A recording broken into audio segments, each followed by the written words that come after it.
పాప మరణ శాపాల నుంచి విడిపించాడు, బంధకాల నుంచి విడిపించాడు, బందీగృహం నుంచి విడిపించి ఇప్పుడు యేసుక్రీస్తునందున్న వారికి ఏ శిక్ష లేదంటున్నాడు. నమ్ముతున్నారండి? ఎంతమంది నమ్ముతున్నారు? యేసు రక్తం ప్రతి పాపం నుండి మమ్మల్ని పవిత్రగా చేస్తుంది. అలా పవిత్రగా చేసినప్పుడు పవిత్రులు అయ్యి మనం ఏం చేస్తున్నాం? ఇప్పుడు పరిశుద్ధులు, పవిత్రులు.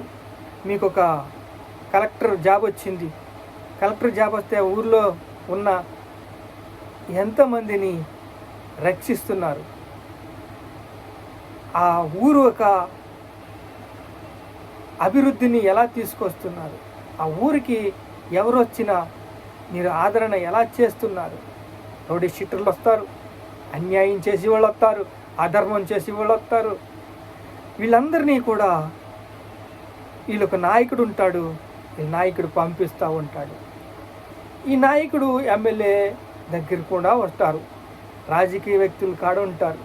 వీళ్ళు ఇదంతా ఎందుకు చెప్తున్నారంటే ఇది ఒక లింక్ చైను.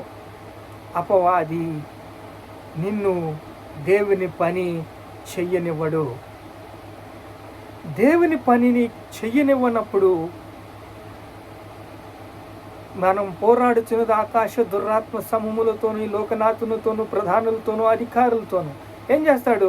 ఒక అపవిత్రాత్మను పంపిస్తాడు, అన్యాయం చేసే వాళ్ళని పంపిస్తాడు, అశుద్ధమైన మనుషులను పంపిస్తాడు.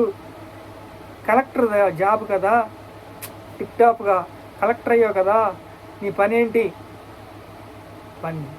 నా పని ఏంటి? నా జాబ్ ఏంటి? నా హోదా ఏంటి?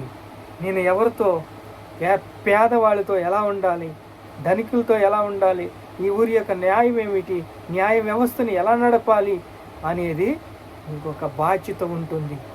ఆ బాధ్యత మర్చి నువ్వు ఇష్టానుసారంగా నీ శరీరాన్ని పాపానికి దాసుడవుతావో, దేవుని రాజ్యానికి అనేక మంది నడిపిస్తావో.